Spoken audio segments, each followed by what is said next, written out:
இன்றைக்கி ஈவினிங் ஸ்வீட்டாக ஏதாவது சாப்பிட்ணுன்னு தோணுச்சு. நம்ம ஆள் தம்பிக்கும் ஸ்வீட்னா ரொம்ப பிடிக்கும். என்ன செய்யலான்னு யோசித்தேன். சரி வீட்டில் இருக்கிறத வச்சே செஞ்சிடலாம் அப்படின்னு சொல்லிட்டு ஸ்வீட் பொங்கல் தான் செய்கிறேன். பொங்கல் அன்றைக்கி செஞ்சது திருப்பி இன்றைக்கி செஞ்சு சாப்பிடும்போது சூப்பராக இருந்துச்சு. ஆனால் கிச்சனில் சுத்தமாக நிற்கவே முடியல, அவ்வளோ வேர்த்து கொட்டுது.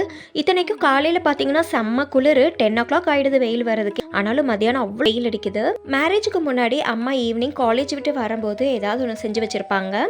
மேக்ஸிமம் காலேஜ் விட்டு வரும்போது சாப்பாடு தான் சாப்பிடுவேன். இப்போல்லாம் ஈவினிங் வரும்போது சாப்பாடு மட்டும் இல்லை அப்படின்னா அவ்வளோதான், வீடே 2 ஆகிடும்.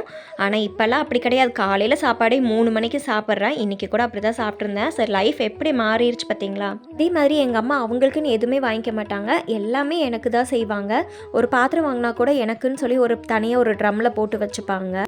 அதே மாதிரி இப்போ நம்மளும் நம்ம குழந்தைங்களுக்கு செய்கிறத பார்த்தா அப்படியே டோட்டலாக ஆப்போசிட் ஆகிடுச்சு லைஃபு. உங்கள் லைஃப்பில் ஏதாவது சேஞ்சஸ் இருக்கும் இல்லையா? அதையே கமெண்ட்ஸில் சொல்லுங்கள். இந்த வீடியோ பிடிச்சா லைக் பண்ணி சப்ஸ்கிரைப் பண்ணிக்கோங்க. நாளைக்கு பார்க்கலாம்.